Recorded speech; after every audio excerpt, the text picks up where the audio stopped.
Hey guys, just near with JHart Modelworks. It is time for another update on the Revell 1929 Model A Ford pickup that I'm calling Project Lemon Drop. We have a lot to talk about. There's a lot of progress done on it. The interior is completely finished. The engine bay is about 90% finished. It actually looks like a truck and not just a pile of parts in a box. So let's go ahead and get this camera flipped around and take a look because I'm really excited for this update.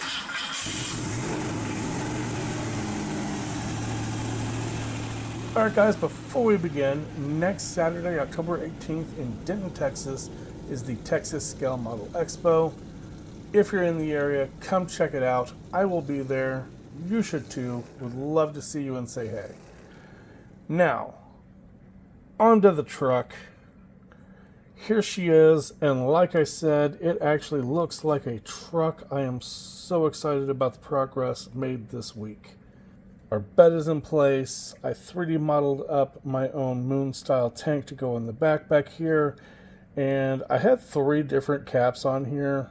I had a bright silver one, I had one that was a magnesium gray, kind of like the cinders for the wheels, and then this brass one.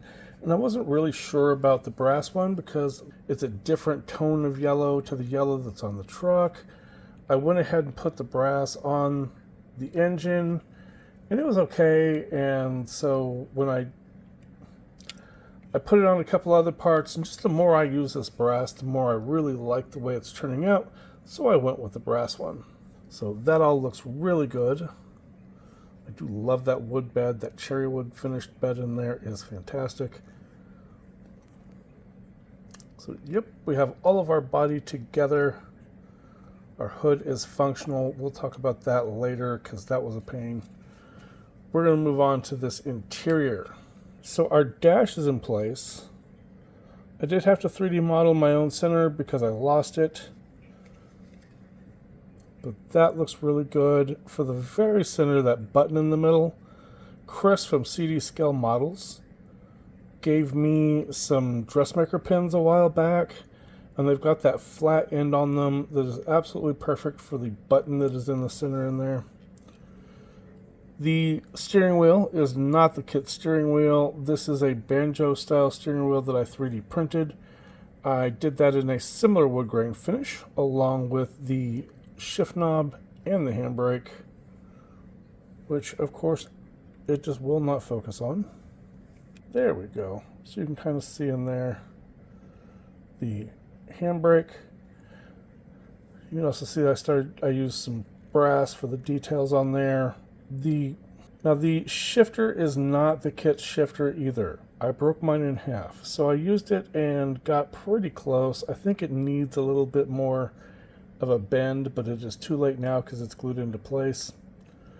But that is my replacement for the shifter that I snapped in half. We did go with the hot rod modified seats. I thought about doing these in white with yellow inserts, but this is a very bright truck, and I just thought the white and yellow would be too much. But I did add in some yellow seat belts. I know a 1929 Model A Ford would not have had seat belts, but we are going with the custom seat, so I figured we probably could have added some seat belts in there as well. I am not a fan of the glass in this kit. You get this sheet of 0.5 millimeter thick acetate. You are supposed to cut your template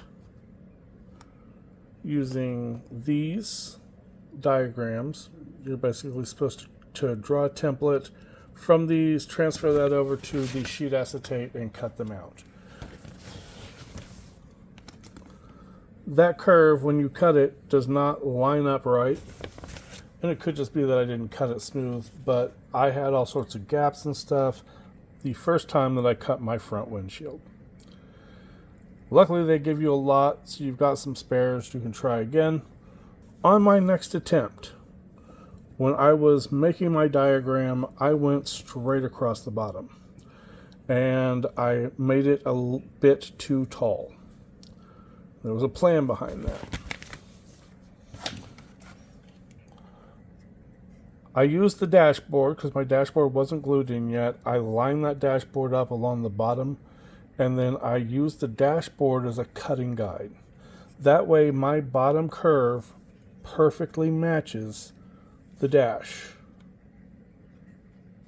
If I can get the camera to focus. So you can see it is a perfect match. I then came back up, kind of figured out how tall it needs to be, and cut it at the top so that it would fit inside. So we got glass that fits. Then you go and glue that glass into place, and you can clearly see all the glue, and it doesn't really look all that nice. So I decided to 3D model up a set of covers, if you will. It looks like trim pieces. So this is 1 millimeter thick, but a 0.5 millimeter around that is designed to surround the piece of glass that you cut, so it sits over it perfectly, and then the opening perfectly matches the opening for the window. So it completely covers all of your glue. The same for the front. Now, I did not cut my glass even with the top.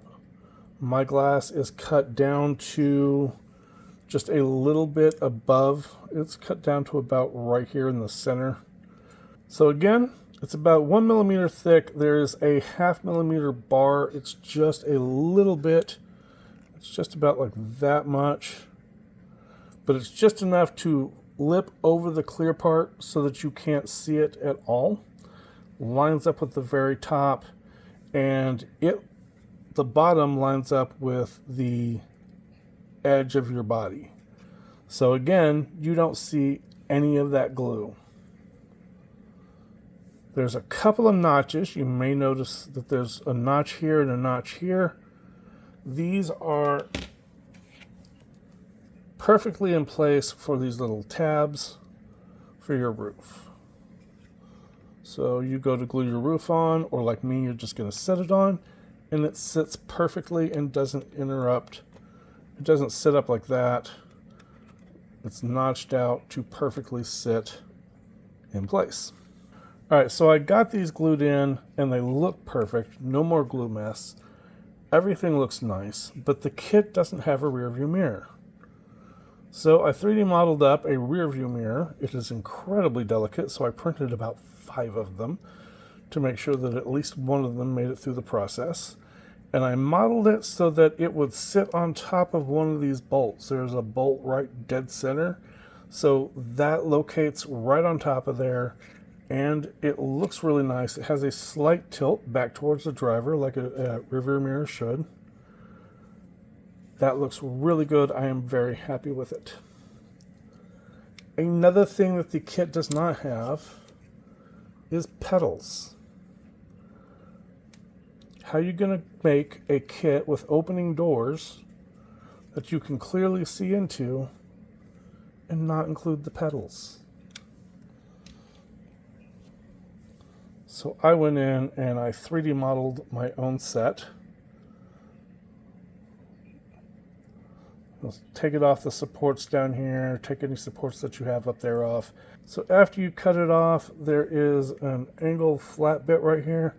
You can just glue it right on top of that. It sits flush and perfect.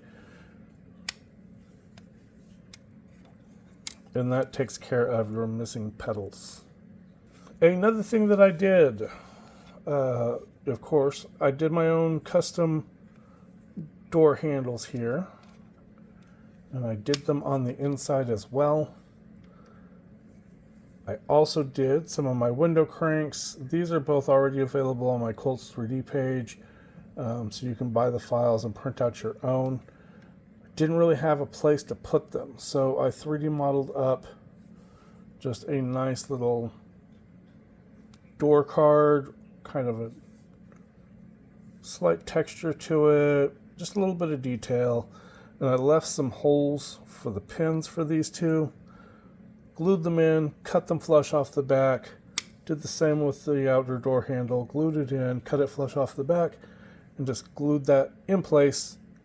Perfect. The original design does not have this notched out like this. I did not originally think I was going to be putting metal plates in, so I kind of needed to make that little cutout so that the magnets can get a hold of the metal plates. So I notched it just like that. And I think that is a wrap for the interior. Chassis-wise, we have our exhaust tip glued into place. Our tailgate drops down and doesn't hit it, just barely. Get that glued back in so we don't risk breaking our hinges. I also have 3D modeled a license plate mount. In the last week's video, I showed you that I have made some teardrop tail lights to go in here because I wanted a symmetrical tail light design, and I like the teardrops a lot better than the just little circle on a chrome piece that is supposed to glue here. But when I eliminated that, I also eliminated the license plate mount. So I have a rear license plate mount. I've also 3D modeled up my own front headlight bar and license plate as well.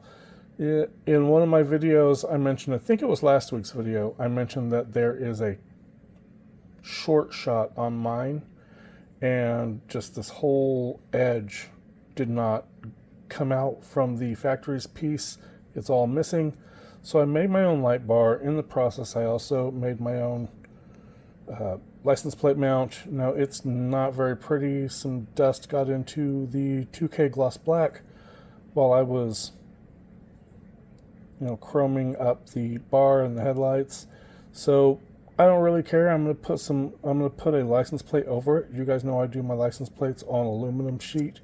So I'm just going to sand that smooth, which will get rid of all that texture, and just glue my plate over it. You'll never really see it.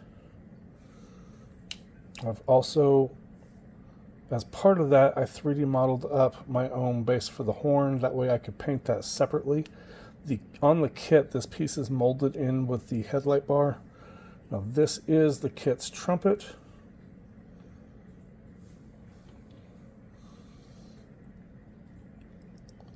That is going to glue into a small little recess right there. It doesn't need to be crazy strong. It's just going to go right like that. Now for the lenses, I mentioned last week that Ed over there at One Team Garage turned me on to some of this Let's Resin, clear UV resin. This is really great stuff. I just used that to fill up the headlight buckets. I got some bubbles in it. I didn't get them out before I cured it. Oh well, they're not that bad.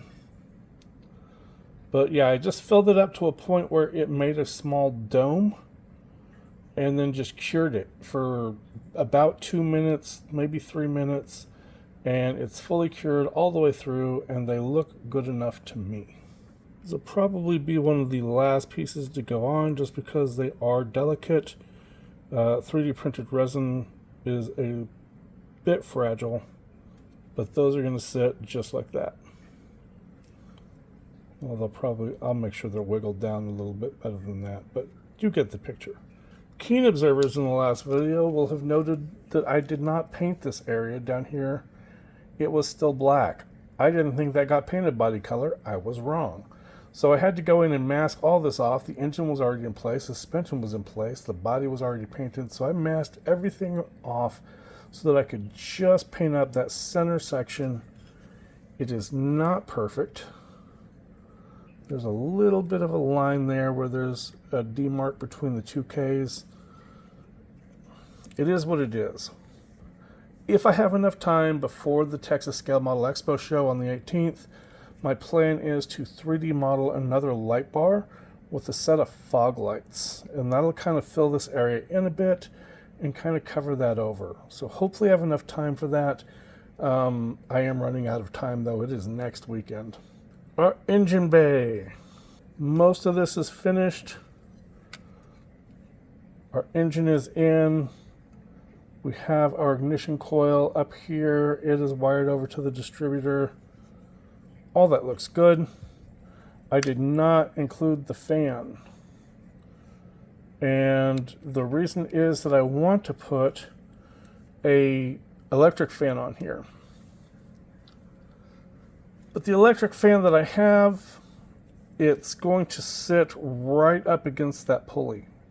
So I didn't really like it, but I looked and there's enough room in here that I can put one fan on this side and one fan on this side, and then they'll sit off to the sides, and the very center of the fan will not be hitting the pulley anymore. So those are going in, and that's the reason why the engine bay is not completely finished. Those just came off the 3D printer. They are drying out. They've been washed. They have not been cured yet. They're drying out, and then once they're cured and painted, I can get those installed, and then I can finish up the engine bay. So the tops of the carbs are not installed yet, and neither are the support bars that are supposed to go from the back of the radiator to the front of the cab. I don't like the bars that are in the kit. They've got a lot of flash on them. Trying to scrape and sand to clean that up. Those bars are fragile. In the past, I've had a real bad habit of breaking them, especially if I'm trying to scrape them with a hobby knife. One wrong move, you've cut into them with a hobby knife, they're ruined. So what I'm going to be doing is I'm going to be using some 1mm brass bar. Because there's no knots on the ends, I can just slide it further back behind this cowl to get it in, and then slide it forward into place, glue it in place there, glue it in place here, and that brass bar will be set. But those are not in here, neither are the tops of the carbs, because I want as much room as possible when I go to install the electric fans in here. I don't want to have the risk of me trying to fiddle in here and hitting the carb tops, breaking them off, something like that. So for right now, those are still left off. That is all we have left, and the engine bay will be done. It's just the electric fans, the support bars, and the carb tops. Now we have our Stromberg carburetors in place. I mentioned those in the last video. I have some throttle linkage running between them. You can kind of see that from this side. You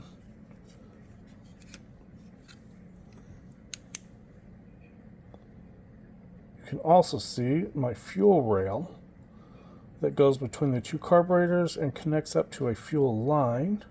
That fuel line comes over here and comes to our fuel filter.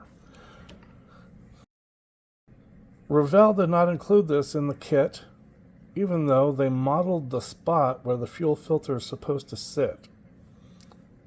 They really should have just at least thrown a kit part in here, but they didn't. So I 3D modeled one. There is the top. There's a filter element that goes in the center. And then there is the clear lens, which I printed in 3D clear resin. If you wanted, you could just do the top and the globe and just paint the globe silver, or paint it, you know, copper or whatever. But I decided to go with clear resin. It's a little bit of a pain to print, but it looks really cool. You can see the filter element in there, and that just little things like that make me happy. So that is about it for this video. Once we get the engine bay finished up, it is all just the exterior stuff, you know, headlights, the bumper, maybe 3D modeling up those fog lights, you know, license plates, registration stickers, just the little things. So hopefully we will have this wrapped up in time for the show. We will see, because I have this weekend is my only weekend left to work on it. The show is next Saturday. Next week is my mid-shift week, where my team rotates the person who's on the mid-shift. It's horrible. Everyone hates it. But when I work it, pretty much all I do is work and sleep. So I'm going to have very little time to work on this. So hopefully I can get this wrapped up this weekend. Thanks for hanging out with me, guys. I always appreciate you watching the videos. I'm going to get back to work because, like I said, it is crunch time, and I will catch you guys on the next one.